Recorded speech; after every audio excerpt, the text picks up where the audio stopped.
What is going on, guys? OpTic Monster or Austin, whatever floats your boat. And today we got, I feel like I need a follow-up vlog or a follow-up video, because as soon as, if I'm honest, this has been single-handedly the craziest week of my whole life. It all started last week. As soon as I uploaded that video, I sort of kind of just like kept to myself, the video of leaving FaZe. And you know, when I upload videos like that, they're not entirely fun for me at all. I didn't really care like how quote unquote well a video does, especially something like that. But the overwhelming support with that decision, I felt that. My whole family felt that, and you know, it made it tremendously easier, and to now feel a sort of way about it. But immediately after that, I was packing up everything, trying to get myself situated, because I hadn't traveled for over 4 years. Not traveling for over like close to 4 years. That included, that's a lot of quarantine involved as well. And I felt like it kind of did something to me socially a little bit, as it has affected everyone. Quarantine kind of did a number on us. And I was a little nervous. Going to COD Champs, but I knew when I left home I wouldn't be coming back the same, and that was exciting for me. And so I ended up going to the airport. Of course, when you're just waiting, like anticipating that moment of, you know, a big change in your life, you know, there's like these tiny little things that happen that just like lead up to it, and it just like kind of drives you crazy.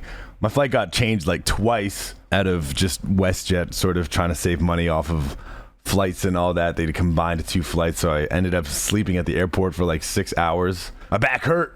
Woke up. It's a decent little flight. The landing was the worst landing I've ever had in my entire life. Like, it was loud. It was loud. It was like a whole flight. If you were like, there was like 4 or 5 bachelor parties on my plane, and if you were on that plane, you sobered immediately because of that landing. It was insane. Finally got to the airport. I was in Vegas. Didn't get to go to my hotel room right away. Caught the second, I think the first OpTic match. That was exciting to sort of kind of be undercover there, because I hadn't told anyone. I was kind of like lying straight to some of my friends' faces that I wasn't going to show up, but it was just for the sake of the surprise. When I saw a bunch of the homies, I was like, "What's up? I'm here."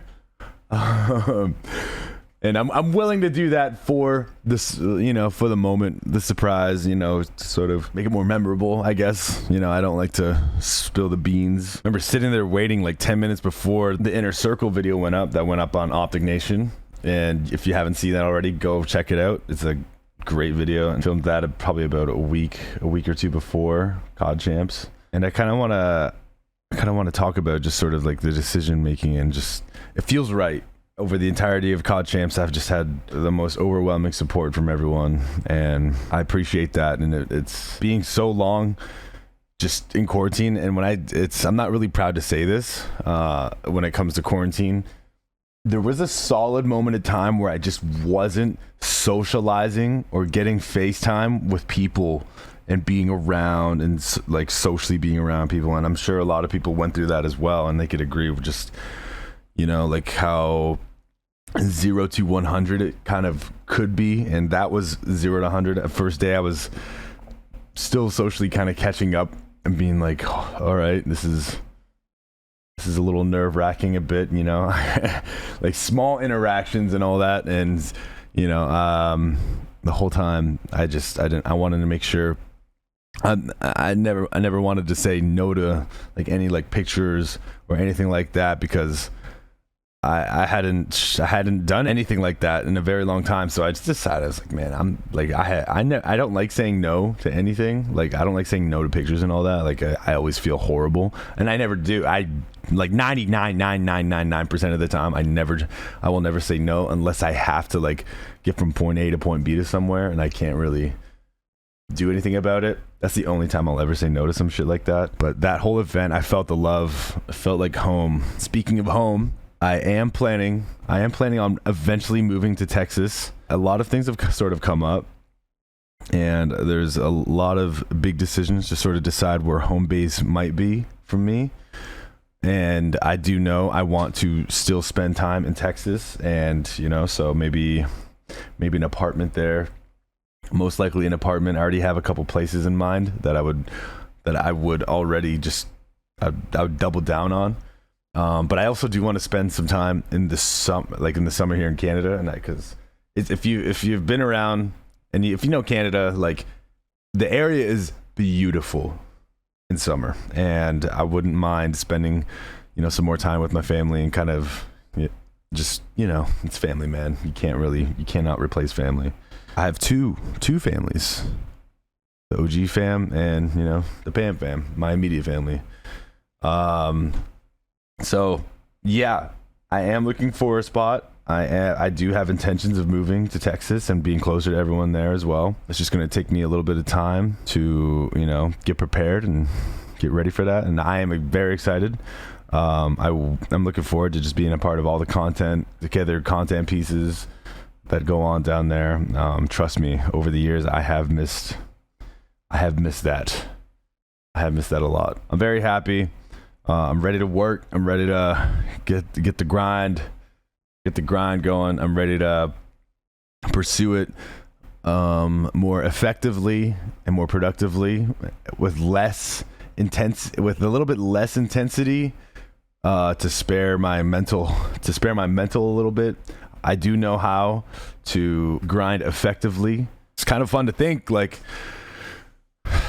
when I was in OpTic in the Scuff House, I wasn't streaming at all. I was just primarily a YouTuber, but you know, I think this whole time over quarantining and, you know, and being part of FaZe and kind of having that part of my life switch over to being like most dominantly streaming, I think I can juggle all of it quite well and manage and thrive and grow and still be me and still be happy and still do the thing. It makes me happy to make this video. It made me happy to be at that event. It made me happy to, you know, see all my friends that I haven't seen in years. It made me happy when people would come up to me and be like, yo, happy you're back on the green wall, you know, you look better in green and all that, and just you look happier, and I do feel absolutely happier. And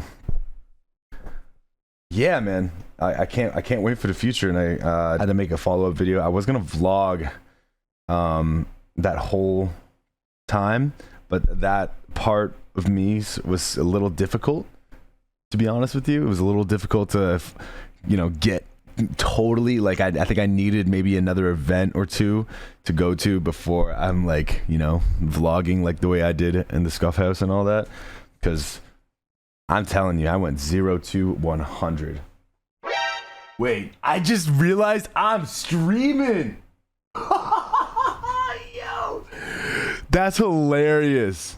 That's hilarious. Yo, that's hilarious. I'm streaming right now. Now I gotta chop the stream, dude. No way. I clicked start streaming. I clicked start streaming instead of start recording. I don't even want to read chat. What? Nah, bro. Nah. Anyway, maybe this is just a live recorded video or some shit. I know this is on Kick too. That's hilarious, bro. Oh my gosh. You cannot make this shit up. That is something, man.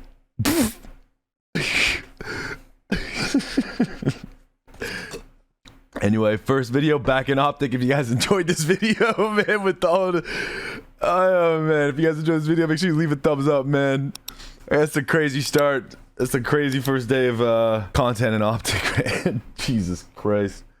Holy. I should have drank his coffee a lot earlier. All right, I'm OpTic Pomage or Austin, whatever floats your boat. I'll see you up some gorgeous faces in the next video.